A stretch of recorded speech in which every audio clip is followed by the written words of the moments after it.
Ini gue mulai sekarang ya. Assalamualaikum warahmatullahi wabarakatuh. Selamat sore teman-teman semua. Di sini kami dari kelompok 1 akan mempresentasikan materi arsitektur dan organisasi komputer. Yang materinya itu generasi prosesor.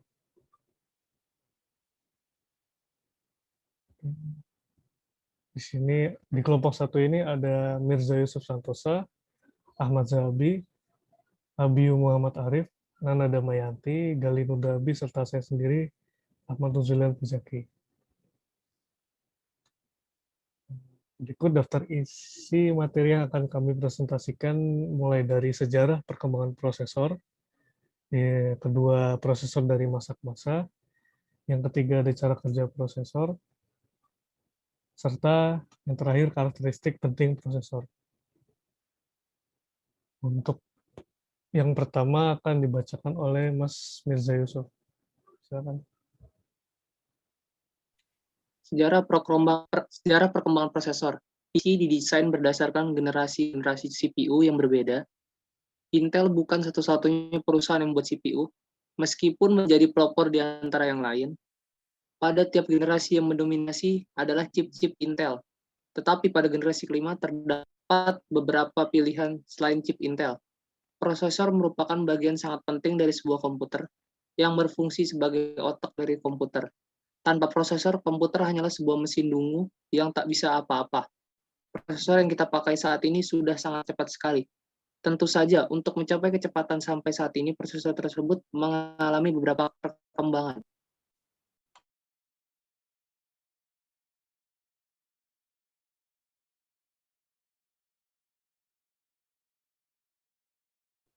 Oke, untuk yang kedua akan dibacakan oleh Ahmad Zahabi ya.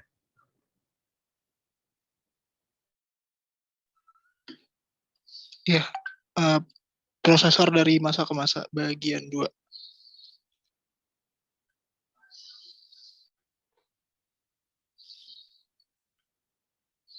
Oke, seperti yang bisa kita lihat di sini, prosesor generasi pertama itu ada di tahun 1971 sampai 1978 dengan menggunakan tipe prosesor 4004 sampai tipe 8088 microprocessor. Lalu untuk selanjutnya dikembangkan hingga Intel 486 microprocessor pada tahun 1989. Nah, lalu selanjutnya seperti yang kita ketahui, prosesor generasi kelima dikembangkan pada tahun 1993 yang disebut sebagai Intel Pentium Processor. Dan generasi selanjutnya, generasi ke-6 itu hadir pada tahun 1995 yaitu Intel Pentium Pro. Dan di tahun 2008 Intel Core Duo, dan yang terakhir itu generasi ke-6 Intel Core i3 sampai Intel Core i9 yang kita pakai di abad ini. Ya, selanjutnya. Prosesor CPU disebut Central Processing Unit adalah sebuah sirkuit elektronik yang beroperasi pada kecepatan suatu berkat clock internal untuk sebuah kristal kuarsa yang ketika mengalami sebuah kismis listrik kirim pulsa yang disebut puncak. Clock speed juga disebut siklus sesuai dengan jumlah pulsa per detik, ditulis dalam Hertz atau Hz. Dengan demikian, komputer 200 MHz memiliki jam yang mengirimkan pulsa 200 juta per detik. Jam frekuensi umumnya merupakan kelipatan dan frekuensi sistem USB yang artinya front side bus, yang berarti kelipatan dari motherboard frekuensi.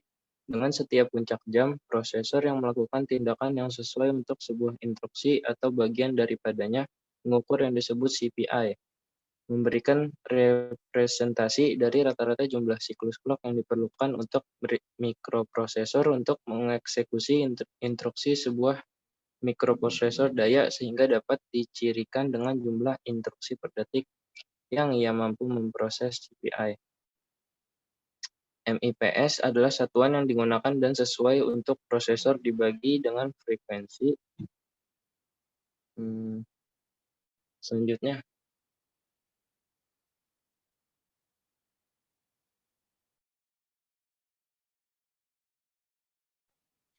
Karakteristik penting prosesor.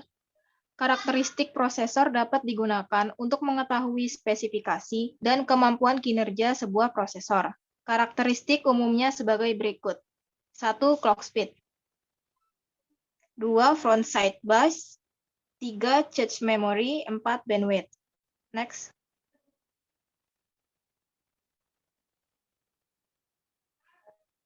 Clock speed. Clock speed adalah pengukuran yang menunjukkan seberapa cepat prosesor bekerja atau memproses data dalam waktu 1 detik. Satuan clock speed saat ini adalah gigahertz. Clock speed merupakan faktor penting pada prosesor karena fungsi prosesor adalah sebagai pengolah data.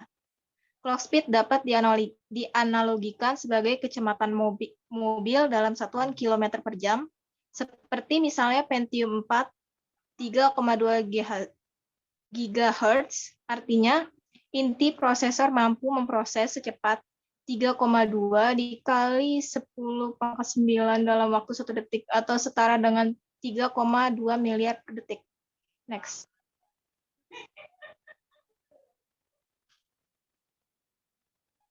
Front side bus. Front side bus atau FSB merupakan satuan kecepatan ketika data ditransfer ke memori utama atau RAM atau sistem komputer. Dengan kata lain, jika clock speed merupakan pengolahan internal prosesor, maka FSB merupakan kecepatan ketika data dibawa keluar atau masuk prosesor.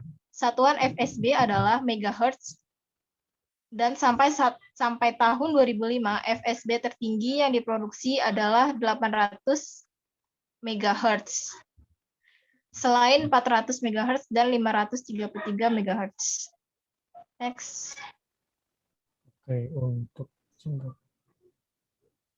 untuk penjelasan nomor 3 dan 4 akan dibacakan oleh Gali Nudahabi. Lanjut. Oke. Cache memory. Cache memory merupakan memori khusus yang diintegrasikan pada inti prosesor. Memori ini berkecepatan tinggi, high speed memory, agar prosesor mendapatkan pasokan data dengan cepat. Cache berfungsi untuk menyimpan data secara sementara tetapi sangat penting, artinya dalam membantu kinerja prosesor. Kebanyakan prosesor memiliki L1 cache dan L2 cache, meski ada juga yang memiliki L3 cache. Next.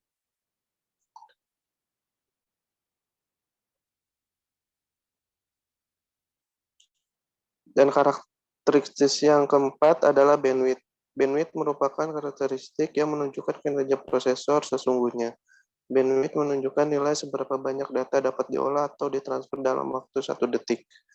Rumus untuk menentukan bandwidth sebuah prosesor yaitu arsitektur bit dikali FSB megahertz. Sekian dan terima kasih. Oke, lanjut. Oke. Berikut adalah referensi yang kami pakai untuk menyusun makalah ini.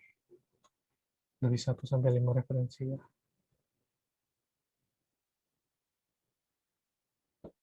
Oke. Paling segitu saja presentasi dari kami, kelompok 1, kurang lebihnya mohon maaf. Wassalamualaikum warahmatullahi wabarakatuh.